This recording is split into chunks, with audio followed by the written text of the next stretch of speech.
TV news channel కి స్వాగతం. భద్రాద్రి కొత్తగూడెం జిల్లా బీఆర్ఎస్ పార్టీ కార్యాలయంలో జరిగినటువంటి సన్నాహక సమావేశంలో భద్రాద్రి కొత్తగూడెం జిల్లా బీఆర్ఎస్ పార్టీ జిల్లా అధ్యక్షులు పీనపాక మాజీ ఎమ్మెల్యే రేగ కాంతారావు మాట్లాడుతూ పూర్తి చేసుకున్నటువంటి తెలంగాణలో ఏకైక పార్టీ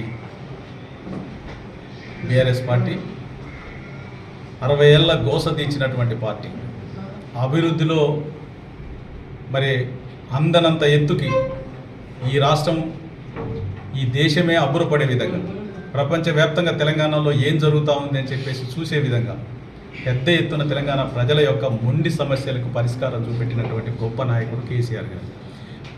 మరి 25 వసంతాల్లో అడుగుపెట్టేటువంటి సందర్భంలో ఏర్పాటు చేసినటువంటి గొప్ప పండుగ గులాబీ పండుగ చలో వరంగల్ కార్యక్రమాన్ని విజయవంతం చేయాలనేటువంటి ఆలోచనతో భద్రాద్రి జిల్లాలో 5 నియోజకవర్గాల్లో సన్నాహక సమావేశాలు ఏర్పాటు చేసుకుంటా ఉన్నాం. ఈరోజు మనుగూరులో ఉదయం జరిగింది, ఇప్పుడు సాయంత్రం కొత్తగూడెంలో ఏర్పాటు చేసుకోవడం జరిగింది.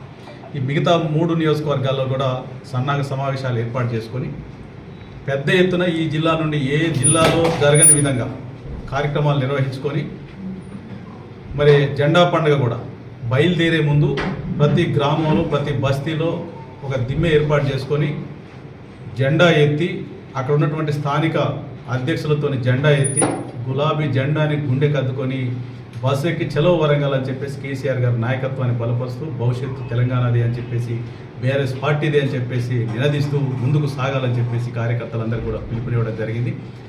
కాబట్టి అన్ని ఏర్పాట్లు చేయడం జరిగింది. సభా ప్రాంగణం దగ్గర కూడా కార్యకర్తలు వచ్చినటువంటి నాయకులకి ఎటువంటి ఆటంకం కలగకుండా పెద్ద ఎత్తున మంచినీళ్ళు కానీ మజ్జిగ కానీ మరి చలువ పందిళ్ళు కానీ అన్నీ కూడా పెద్ద ఎత్తున ఏర్పాటు చేయడం జరిగింది.